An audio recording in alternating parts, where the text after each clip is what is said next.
All right, I'm so excited because you're like royalty in my household. Aw. No, for real. I That's told so my toddler sweet. this morning, my older son, I was like, do you know who I'm interviewing today?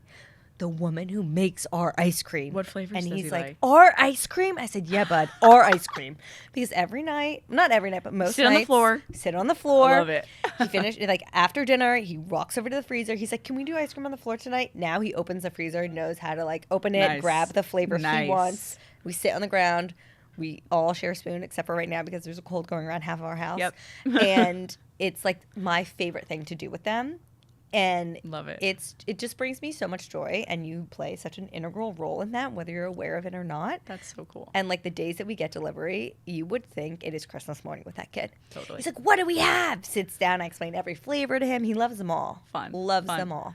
Maybe his first reading words will be a label of a Café Pana pint. You know, I'd be really now, happy. well, he's starting, he's not reading, but he'll Yeah. look at things and he'll say every letter, Cool. but he hasn't figured out like how to Yeah. turn them into words, if That's that so makes cool. sense. So he does it with the pints. And I mean, obviously my parents are now addicted and obsessed, and I think they're I saw an getting it order delivered. go out to oh, them. they go to Florida. In Florida a Yeah. couple weeks ago. She did. Yep, you did. I love that you saw that. So you are royalty, and I just have to start by saying, because they will scream at me if they don't, I'm pretty sure that my friends are, I'm not kidding, maybe your number one ordering customer, Ooh, what are Brandon their and names? Perry Polikoff. Okay, You need Manhattan to or Brooklyn? look. Manhattan. Or nationwide. Okay. Manhattan. Yeah. I don't know what app they're ordering it on. Yeah. The way that my friend Brandon will finish a pint in like 2 days, the way he eats ice cream is It's the way to insane. do it. He orders like 12 pints at a time.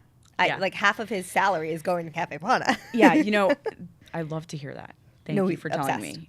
And I think this is a really interesting thing about pints. Like that's more common than you'd think. Oh, I'm sure. And when I first opened in 2019, we Yeah. didn't even sell pints. So COVID changed the entire business. Wait, in the store you didn't even sell pints? We did not sell pints. When I opened in 2019, I Wow. had come back from working in Italy for 6 months. Right. And then another stint for 3 months, and was like very set on Café Pana being a cafe bar gelateria, which is sort of this concept you see on like every corner in Right. Italian town. So it's the place that's like open at 7 a.m., closes at midnight, and they do coffee, they do pastries, they do gelatos, they do affogatos, they do drinks at night, aperitivo. And so when I built the store in 2019, it was built to have ice cream be a portion of the business. Wow. And I was in there, you know, like I would go in at 6 a.m. with my brother who was working for me at the time. And we'd be like, cool, so what are we baking today? Because we open at 7. We'd make, you know, some random pastries, whatever.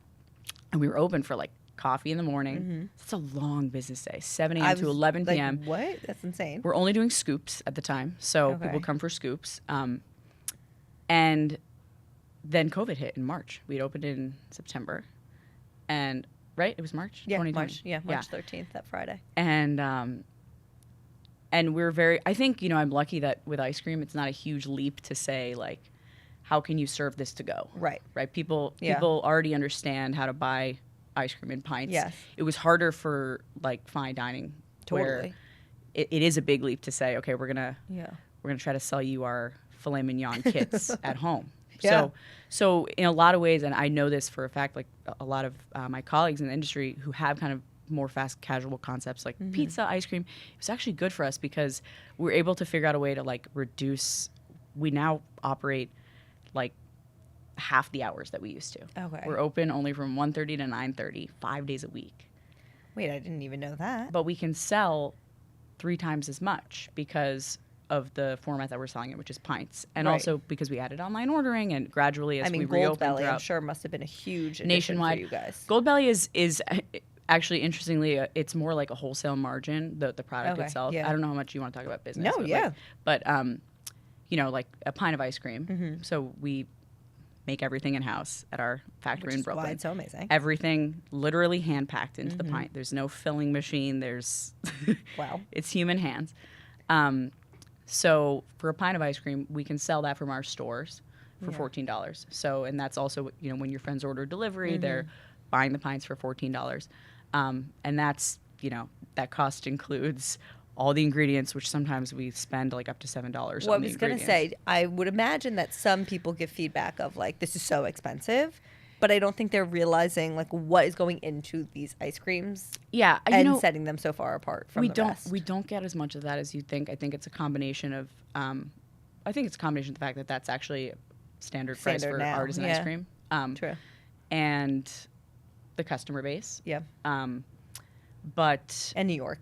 Yeah, that too. But I think it's just market. That's the market price now. So we were actually selling under that until like a couple weeks ago. I was like, wait, we got to sell for $14 because I see this like shitty ice cream is selling for $14. The way that your ice cream, like no ice cream compares. Like I will die on that fucking hill. Nice and I am an ice cream fanatic. It's my favorite food. We're on the same page about that. Like nothing. But I'm also not compares. a snob.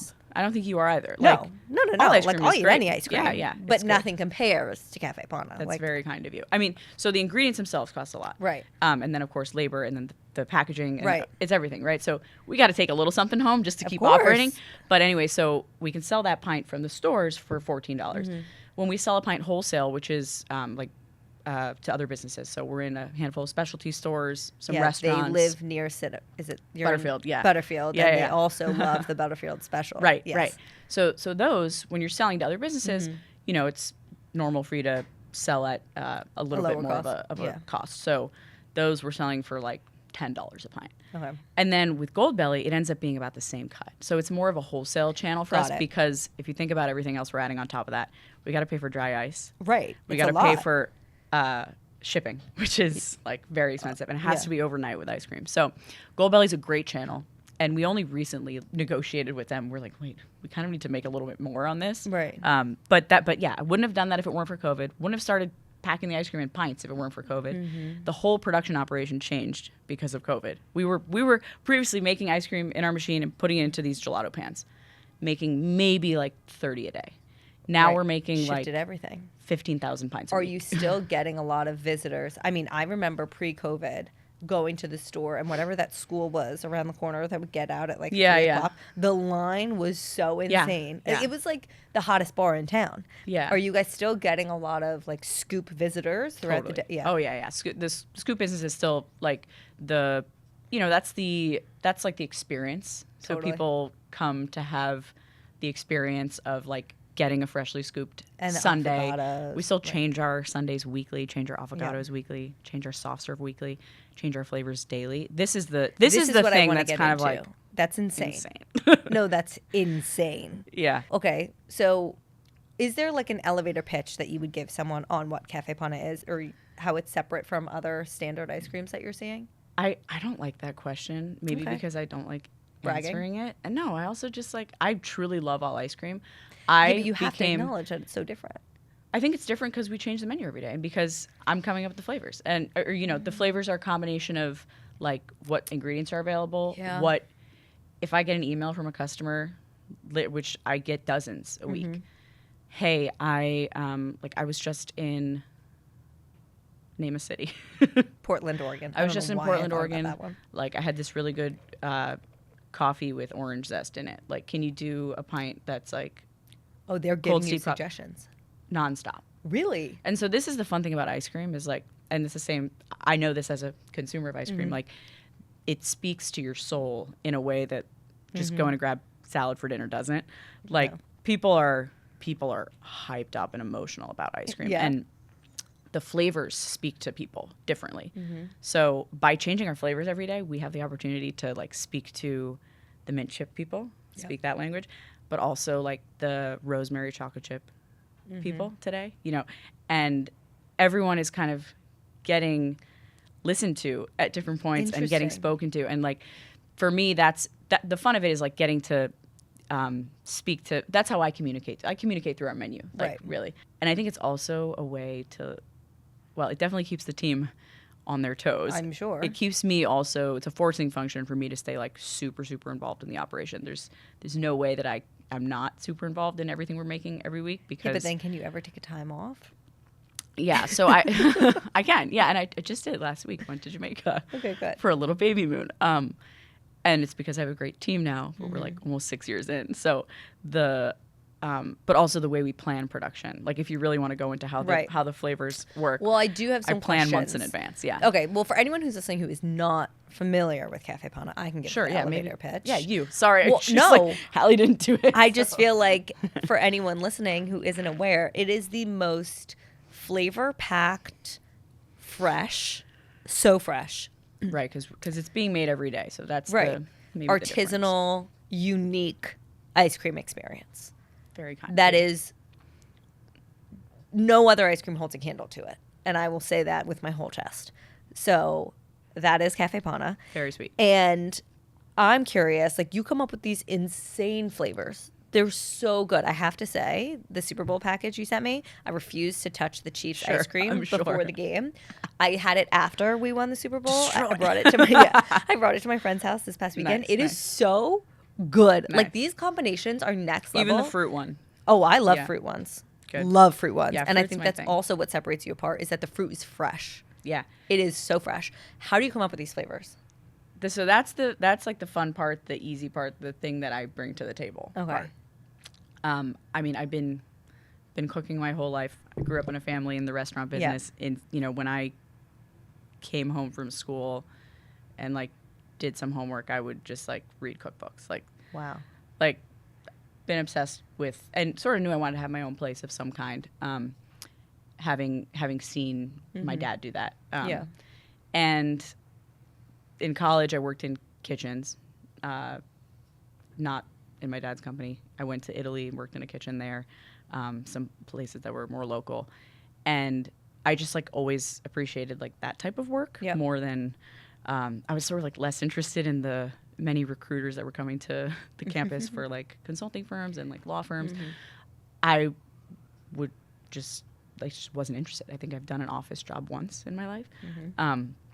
So after college, I had a food startup for a couple years before. Yeah, we have to talk about. That's right. Yeah, we have to talk about. So started working on that during college, then left the startup world actually right around the 2016 election because I was like, all right, it's time for me to do something that feels a little more real to me. And I went to do a year of service with City Year, which is an AmeriCorps program. I worked at a school in the South Bronx. And during that time, when I was working with these 3rd through 5th graders in the after-school program, I was like, we're going to make ice cream in the after-school program. Okay. And I was like just making a ton of ice cream at home.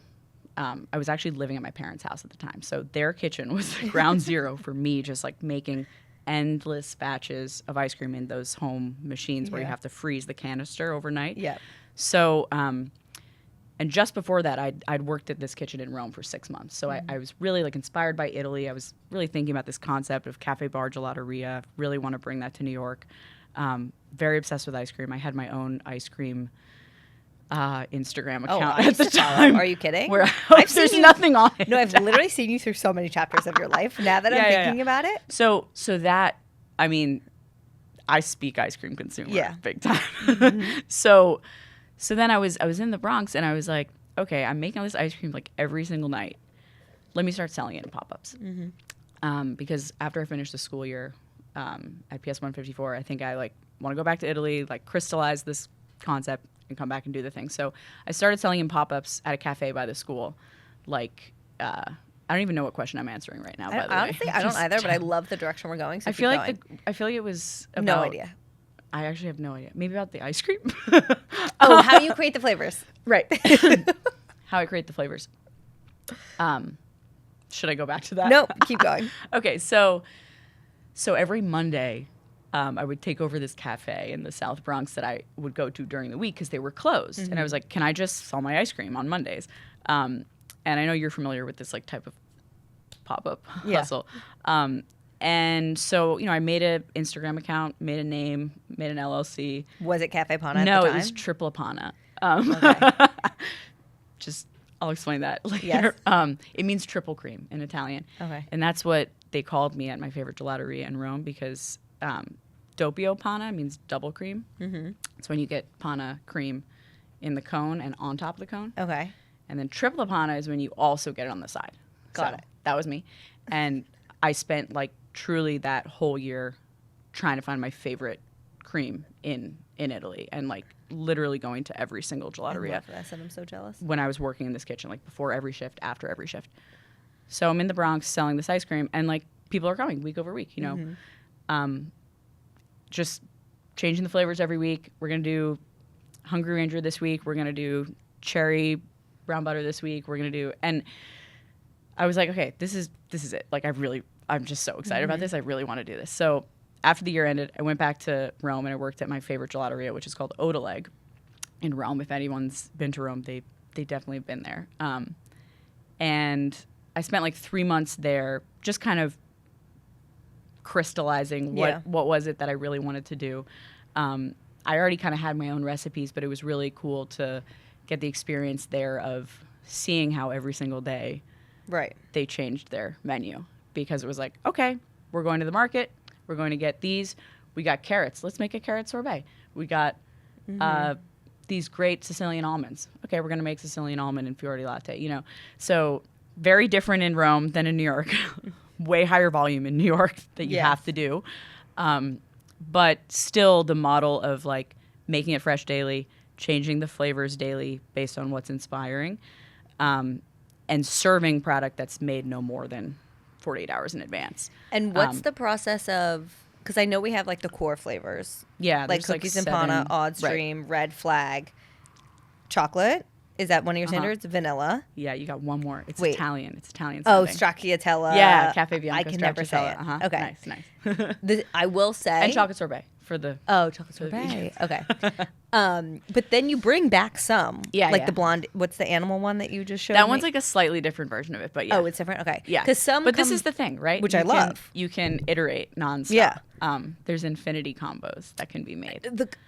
It's the best. Okay, it's incredible. But I want to go back for one beat on two things. One, you said like, this is it. I get so excited. Like, this is what I'm meant to be doing. This is what I wanted to tell you before the recording when I brought up your dad. So I should have provided this context that we've been family friends. Yeah. I honestly have no idea how our parents knew each other. Is it through Rebecca? It might be through Rebecca. I think it's through Rebecca. Yeah. I remember being Shout at out to Rebecca. some birthday party. Yeah. It must have been Rebecca's. Mm-hmm. When In I the was city, like, right? Yeah. Yeah. And I was so young. But I remember meeting your dad. Uh-huh. And that was the first time, your dad is Danny Meyer, and that was the first time I clocked him of like meeting someone that was my dad's friend that I'm like, oh, this guy's legit. Because like at that time, I think it was right around Shake Shack, maybe. I don't know. I have no concept, but I knew that he was someone. Mm-hmm. And so we've known each other for years. Yeah. I mean, I remember when your dad came to my wedding, he was, I will never forget, I'm friends with the sisters who own Cedar Lakes. Lisa, the one who's in charge of all the food, was like, I don't think you fucking understand what a big deal this is to me. He is my hero. And he's going to be at the wedding. She was so nervous. That's awesome. She came out to serve him. I was like, Lisa, this is insane. Wow. But then he ended up doing like a company thing there recently, which felt so full circle. I saw like a Union Square hospitality group thing. Cool. But we've known each other for a very long time. And your dad came on my show. Right. And it was virtual. It was during COVID. It was actually the day I found out I was pregnant with my first. Oh, wow. And the reason I even took a test is because while I was interviewing him, I was having the worst cramps of my entire life. And I was texting Joe being like, I feel like I'm going to die. I don't know what to do. I'm like about to barf midway through this interview. But I wasn't yet at my period. So I was very confused. They were implantation cramps. And that is why I took a test. And then I found out I was pregnant. But during the interview. Funny how these moments we remember like so fresh. Yeah. The interview with him is so fresh. I was sitting in my mom's office because I was living at their house in Jersey at the time. But during the interview, we were talking about my career change. Mm-hmm. And I said something like, well, I will never forget sitting at my desk at my corporate job, and instead of going on like Barron's or Wall Street Journal or Financial Times, I was on Mind Body Green, Infatuation, Well and Good. And I was like, that's a red flag. And maybe I don't love what I'm doing. And he's like, no, that's a green flag. Those are not red flags. That's a green flag of this is what I'm interested in. Right. And you follow the green flags. And I reference it all the time because it's kind of what you just said. Like, I'm so lit up by this. I'm so excited. Yeah. Like, that's a green flag. Follow it. Totally. And for me, I was so hell-bent on, is this bad that I don't like enjoy looking at Wall Street Journal, instead of being like, I love looking at Infatuation, or I love looking at these things, follow it. Yep. The other thing I want to reference, the food startup company. Yeah. So at that point, we had like reconnected, I guess. Yeah. I was still at my job at JP, but I was doing freckled foodie on the side. Right. I will never forget. It was in Blue Smoke in the Union Square location. Oh, did you come to that event? I did something at that event. I had and like you a want to know stand. something really crazy in full circle? So the person who was at the time the general manager of that location is now my director of operations. Shut up. Yeah, 10 years into his career. Wow. And 10 years into mine. I will never forget I had a stand and I made these like sweet potatoes. Was it Thanksgiving themed? You know what? A lot of that is blurred. Okay, I think it was. Okay. I did something. Yeah. And my friends came. I thought it was like the those biggest events deal were fun. of my life. Yeah, I was like, I'm doing something. Yeah, and it's going to be like in Blue Smoke. And it was full circle for me because we had our corporate client holiday party every year at Blue Smoke. Mm-hmm. And for some godforsaken reason, this is just typical, like I was a female, I was assigned as the analyst instead of like our admin team. I threw the party. Of course. Like, I was like the one negotiating with Blue Smoke. I was creating the menu. I was doing all the contracts, which like totally shouldn't have been my job, but I was. And so that felt so full circle for me because then I was back at Blue Smoke doing something different. Anyway, we've seen many iterations of each other for a very long time. Yeah, and all of those iterations are like, that's how you build. That's you what got us here. You can't build the 10th floor until you have the first one there. For real. So, yeah. We mentioned your dad, and I do want to talk to you about being in the food industry as a daughter of someone who's so well known. Yeah. Because I imagine there are benefits. And then I imagine that there are also some harder moments, maybe internally or personally, to work through of like, are people making assumptions? Are people potentially like, of course they are, going through you to try to get to him? Like, talk us through that. And like your feelings around it. I'll start with, I think it's really important to acknowledge, like especially in contexts where, and this is something I talk with my husband about a lot. He's my coach in every way, and also our in-house attorney, literally. But I think it's really important to acknowledge, especially in settings like this, where there's maybe people listening who are thinking about starting their own business. It's like harmful to omit the part of the story where you say, I started my business from a place where not only was I getting total support from everyone in my life to do that, but I was able to take the financial risk because of generational wealth. Yeah. I was able to have access to information and maybe people that I wouldn't have if I was starting from not having any background in the industry. Yeah. So that's really important to acknowledge, I think, just because 100%. Otherwise the story's kind of incomplete. And then what I think is also important to say is, well, that doesn't mean there aren't challenges. Yeah. It just means there might be different challenges. So the types of challenges I think that anyone in the food industry and who has a brick and mortar experience, I think those are just universal. And I mean, if it's hard for me to be 6 years into a business where it's like we're selling so much ice cream, but I still can't pay people as much as I want to pay them. Yeah. I mean, we have to like look at the whole industry here. Yeah. I don't know what to do about it, but I just think that's important to say. So important. We like, I do my very best, and like my number one goal is to have a sustainable business where I can like help people grow their careers and like have fun in this amazing ice cream world. But I think that's like important to say. But I think some of the other challenges are like, people walk by my store that's been around for 6 years all the time. And they're like, oh, it's Danny Meyer's ice cream shop, and I'm like, oh, that's tough. Like that's really tough. I just poured my guts into this. Yeah. But it's like at this point, and you know, I got here maybe a year or so into doing this. For me, it's about the product. Like the product speaks for itself. You can think whatever you want to think coming into this, like, oh, it's going to be shitty because this is like a Nepo baby ice cream company, or like it's going to be the best because it's whatever it is. Right. I'm sure that both you happen. Try the ice cream. Yeah. That's all I care about. That's how I speak. I speak through the menu. I was telling you this earlier. Like that's how I communicate. I communicate through like the flavors and the menu. I don't do a lot of podcasts like this. You know, I don't like shout from the rooftops too much because I'm not super good at it or comfortable with it. But like the way that I think you can communicate your truth is like through what you create, like the product. So yes, there's plenty of people that want to hate it probably, but at the same time, like there's plenty of people who love it. So I was going to say there are plenty of people I understand the emotion of like hearing, oh, it's Danny Meyer's ice cream spot. I'm like, are you fucking kidding? But then also on the flip side, there are probably people who are like, this is probably going to be the best ice cream in the entire world because it's Danny Meyer's ice cream. Like the misconception, I think, can lead which you is to equally both, painful for me, is, by the way.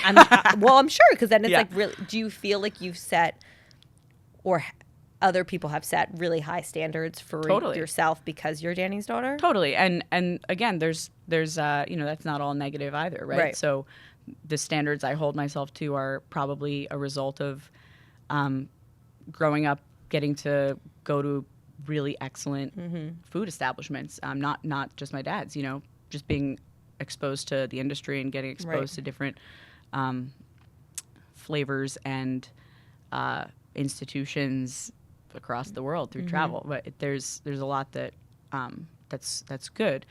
But what was the question again? I forget. Do you feel like the standards are really high? That or do you put a lot of pressure on yourself? Yeah, like, is that something that? Yeah. So I think that's struggle also not a bad thing to have high standards around, especially certain things that I do admire about the way that my dad has run his business. I think one thing we have in common that I've realized more and more recently, because I'm in it, experiencing it now, is sort of like this instinctual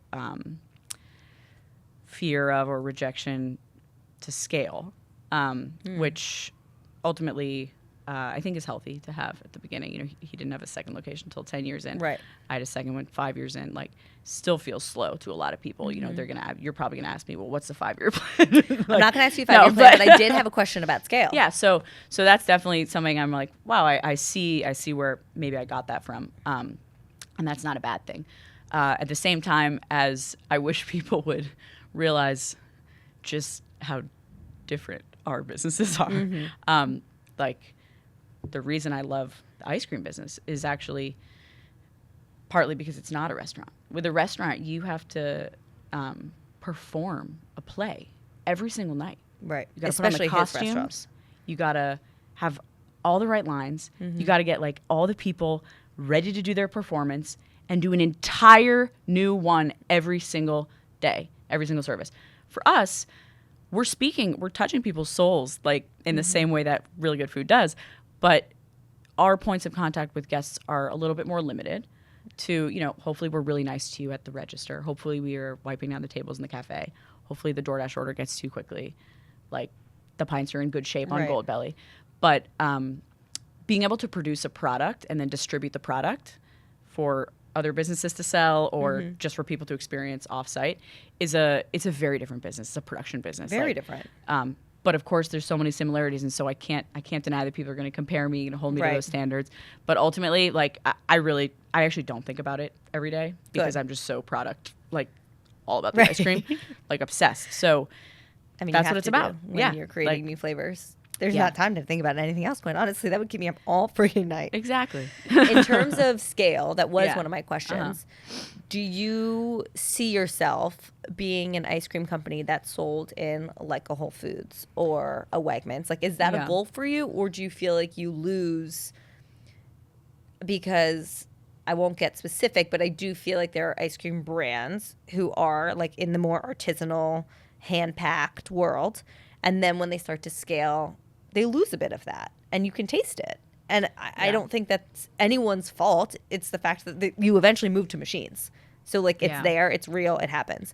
Right. Is that something that you ever want to pursue, or are you like, I like what we're doing here. I don't need to be in every grocery store you're at. You said it from the customer perspective. Right. There's really like a change in perception that happens, even if the recipe doesn't change, but maybe something about the size of the cookie dough pieces has to change to fit the machinery of your co-packer or whatever it is.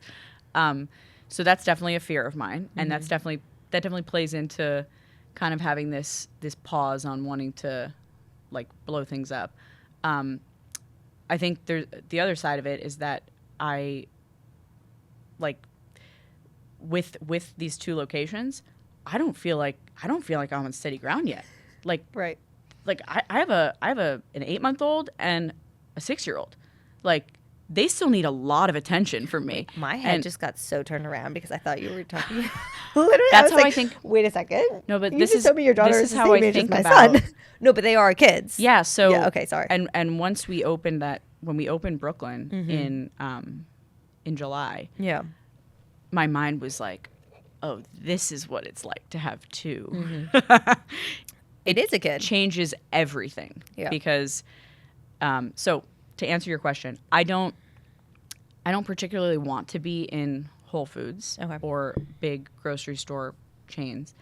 That said, I have been humbled so many times over the years doing this that I will never say never, because there may be a time where the right thing to do for the business, for the team, for everything is to get some flavors in those stores. Definitely not something I really want to do now. So what I'm really focused on now on the wholesale front, which is that would be kind of the channel that you're talking about, is like partnering with these specialty stores. So we have probably like 30, 40 different small stores around New York who we're making custom flavors for. Right. So the flavors they get are the ones that they're from them. They say, hey, I really want to make something with our babka.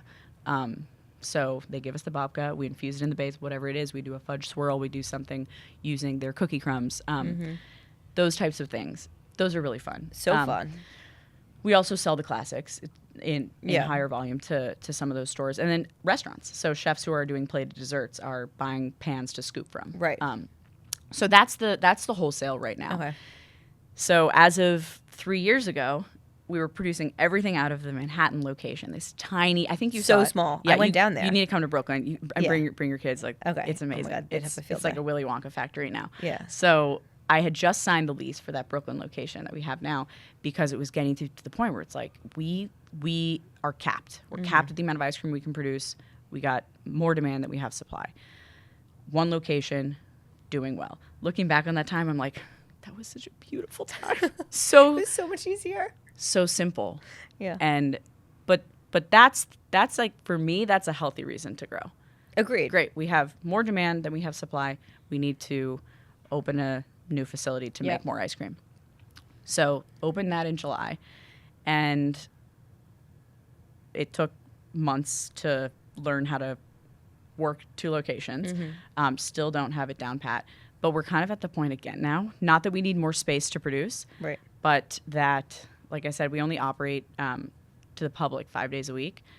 We really need to be open 7 days a week because it just frustrates way too many people. What days are you closed? Monday, Tuesday.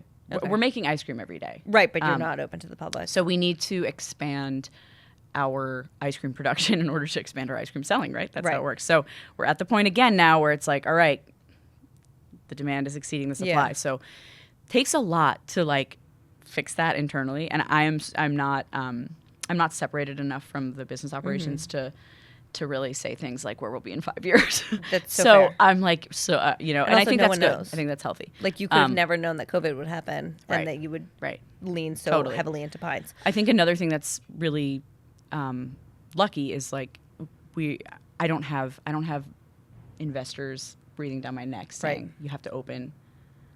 Like I need to see 5 locations in the next 3 years, because that is unfortunately how like people lose touch with like their why and what's really speaking to the guest. So totally fair. In terms of flavors, I'm selfishly curious.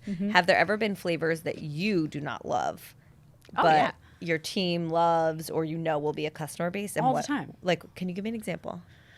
I mean, I don't love cookies and Pana. I don't love Oreos. Like, I'm a fruit girl, you know? Okay. Yeah. But I know, and cookies and Pana, believe it or not, was only a classic after COVID. So my menu started, I mean, I'm very proud of the classics. I think they're really solid. Like, so good. Menu started off with just chocolate, vanilla, Cafe Bianco, red flag, and chocolate sorbet. I was like, okay, these are going to be, we're going to have like a fruity, we're going to have an Italianish, we're going to have the basics. Odd's Dream, the peanut butter one and the Oreo one, those came after COVID. We did like a whole contest for like vote your next classic. But yeah, obviously, actually, those are our 2 best selling classics. I was going to say, what's the best selling cookies flavor? and Pana. Cookies and Pana, hands down. I mean, absurd amount of cookies and panna every week that we make. It's so good. That's what I had last night. You really should come to Brooklyn and see. I need to. Yeah, I absolutely need to. And you'll just be like, wait, what? It's hand. Yeah, it's crazy. It's kind of crazy. So someone mentioned during this conversation that you have a child and that you're pregnant with your second. I do. I would love to know what that looks like, running such a hands-on, intense, time-consuming business and being a mother. Like, where do you find the strength? Where do you find the struggles? Talk us through that. Yeah, I'm certainly not a pro at it. No one is. I think I have a lot of really great help. Mm-hmm. We have an amazing nanny. I have an amazing husband. And when about 2 weeks before I had my daughter, I hired a director of operations for the business, which was a very big deal for me because previously I had 2 people that I'd promoted to a manager position from hourly, but previous to that, it was just me and hourly employees. Wow. And so it was a really, really big deal. I was way more scared then to go away for 12 weeks on a maternity leave than I am now. Which is a good sign, but I'm also scared for different reasons now because now there's 2 locations and it's way more complicated. But I think it's just having help. It took me like 2 years to find the right person to be to take on that role, and I feel very lucky that we have it now. There's amazing. It's like we still. There's challenges every single day. I do think that me having a baby and leaving for 12 weeks, 2 weeks into hiring Seth, was a really great way to be like, can he do it or not? Yeah. And he definitely could. So, I mean, it's sink or swim. I was like, cool, so run the business. Like, here's your... And of course, there's not as you know, it's not like full on like blackout maternity leave. Like it's still your business. Like ultimately the buck stops with you. So, but the practice of pulling myself out of the operations that I'm involved in, figuring a way for them to run without me was very helpful in terms of the way that I returned to work once I did have my daughter. And so I've been able to hold on to some of those boundaries. Like, I want to be home at 5:30 every day because I want to do dinner with her. I mean, of course, there's some days where it doesn't work, but it's like that's the default. And definitely at the beginning, it was not like that. I mean, all I did was Caffé Pana. It's still like all I think about other than my daughter. What's your baby? Yeah. I mean, it literally is your other child. Yeah. Like, as an entrepreneur, it is fully, if it's not being treated, but successful businesses are treated like children for a reason. Like, it takes a lot of time, it takes a lot of work, it takes a lot of freaking attention, and as do children. Yeah. How do you find times to fill your cup? What do you do? Great question. Definitely working out fills my cup. Sleeping. That's a great one. No, I was actually thinking about this question the other day because I forget what the context of the conversation was, but someone was telling me about how they were, trying to do things that they enjoy more. Like, oh, I want to, play tennis or whatever it is. And I was like, it's really funny. Like, I don't really know what I enjoy, but I think what it is that I'm actually just like a very practical, like I love what I do. Total dream come true. As much as I complain about it, which I complain about it a lot. I did a lot yesterday in therapy. Like, I mean, so valid. But I wouldn't rather be doing anything else. So in my free time, I'm taking care of myself and thinking about how to make my business better. No, it's one of the harder parts of being an entrepreneur. But it's not. But I guess what I'm saying is, like, you don't have hobbies. I don't. Yeah, I mean, my hobby is ice cream. Look, I would say the same. Like, my free time gets poured into my job because I want to do more. And that's a beautiful, it is a beautiful thing. Yeah. And we need things outside of our job. Right. And you can have things outside your job, like your friends and going to Jamaica for a couple days. Gorgeous. And lying on a beach. But I guess what I'm saying is, like, okay, here's an example. The books I read. the books I read are about parenting or business. Interesting. And it's just what I enjoy. I don't know how to. Yeah. I mean, how else lean to- into it if it's what you're enjoying and it's I'm filling you not up. like I'm a pretty like practical person. Yeah. I need a little disassociation. That's so That's healthy. why I read That's romance great. novels, because Yeah. I'm like, I need to fully like live in another world. Right. Okay, I want to do some rapid fire questions. Yeah, sorry if that was really boring about that. Not boring at all. Literally not boring at all. Okay. Favorite ice cream outside of Café Pana of all time? Oh man, of all time. Or just that comes Okay. to mind. This is so hard. Honestly, like what comes to mind is like the ice cream that I would want to eat every day is like a vanilla cone from Carvel. Interesting. Did not see that happening. But I could name so many favorites from other brands. There's one that I love that does do nationwide shipping in Georgia called Leopold's. I've never heard of it. Check it out. Okay, yeah. I'll look. Favorite Café Pana flavor of all time? Okay, so this is a cop out, but vanilla. I'll name another one. Our vanilla is so good. It we is. use Halala vanilla beans, and it's just a canvas for everything. Do me a favor. I don't know if I sent you vanilla recently, but I will soon. Okay. Take your favorite olive oil Oh, I Drizzle do on olive oil and top. sea salt. with a little salt, and it just feels so like elevated and good. Okay, but other than that, I'm a total fruit person. So Same. like our plain strawberry with we still use fresh strawberries throughout the year, but when it's peak strawberry season, we cook down strawberries with sugar, 1-to-1 ratio, so you get this like amazing syrupy so good. cooked down strawberry, and then we blend it into our sweet cream base, which includes the cream that's imported from Italy. That straight up strawberry. It's I know it's not cookies and panna, but no, it's I like it better than cookies and Pana because I'm the Thank you. same way. I'm a fruit ice cream girl. thank you. I see you. Favorite collab Café Pana flavor you've ever done? Oh, that's a really great question.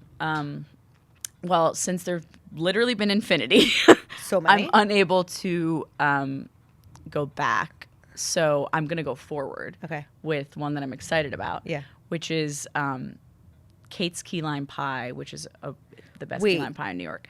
Oh, never had any. Okay, never mind. I Yeah, thought something so else. we're doing like a key lime pie inspired soft serve. So the soft servers Yum. are like week-long specials. Yeah. So it's gonna have a little mini wedge of the key lime pie. It's gonna be key lime infused soft serve, our house-made candied graham crunch, and meringue dollop. I love so key that'll lime be- pie. When That's is that one I'm coming excited out? about. You don't know. So I write the production, but I write Sometime. through. Right now, I have through May done, for example. So Okay. every week has about 45 new flavors. So sometimes it's hard for me to remember. So fair. Just go check their Instagram. I think it's the end of March. Okay. Yeah. Froyo or sorbet? Sorbet. Okay. What's froyo? Like, what do you like mean by that? Frozen yogurt, like Like a, this- like a twist. I don't Okay. like that. Yeah. Sprinkles or no sprinkles? Sprinkles. Interesting. yeah. I actually did not see that On the coming. Carvel cone, there's sprinkles. Okay. On like a scoop of hard ice cream, there's not sprinkles. Wait, but on the Carvel cone, is that froyo? No, that's soft Okay. serve. Soft serve. Yeah. Is that not the same thing? It's not. Froyo's usually there's like some definitions to it. Okay. So I mean soft serve when I say froyo. oh yeah, it really depends then. For me, like Okay. yeah, like the Carvel, the random stand on the side of the road when you're driving back from wherever, Yeah. like vanilla with sprinkles. That's like an always for me. Okay. But that's not froyo. That's definitely soft serve. Soft serve. So we do soft serve too. It's like soft serve is between like 10 and 12%, or sorry, 8 and 10% butter fat. Okay.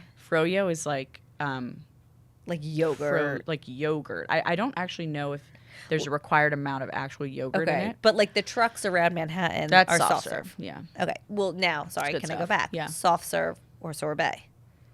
Oh, depends on the day, but together, amazing. Really? So yeah, like Oh, like yeah, Rita's So- gelato is what they exactly. called it. I So used to we get that do every day after we do lacrosse. granitas now Okay. in the Brooklyn store, and we will be introducing this summer the granito with our soft serve. People are gonna go crazy. Oh my God. I used to, in college, there was a Rita's on our drive back from our lacrosse fields to campus.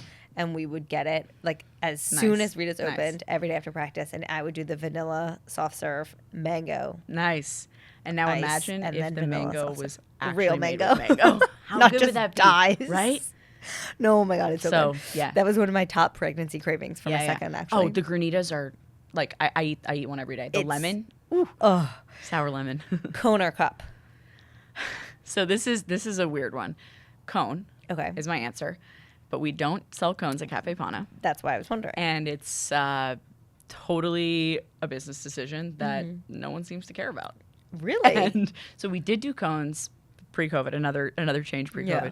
We made these gorgeous house-made pizzelle cones, and like I still have the recipe, and I love it so much. We've used it as a mix-in before. Yeah. But what that meant was we had a person on the 8-hour shift just making cones, and about 1 out of every 4 cones broke.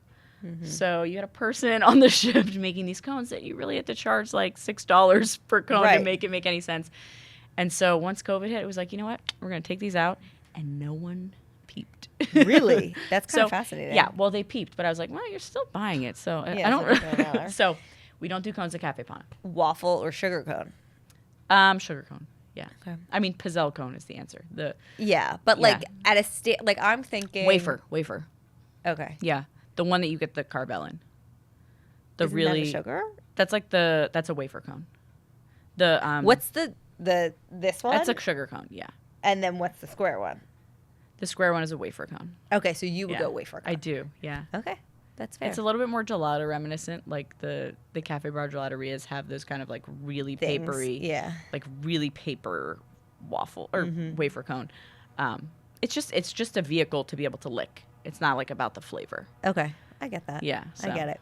This was so enjoyable. This was so fun. So fun. Yeah. Where can people best support you and get more of you?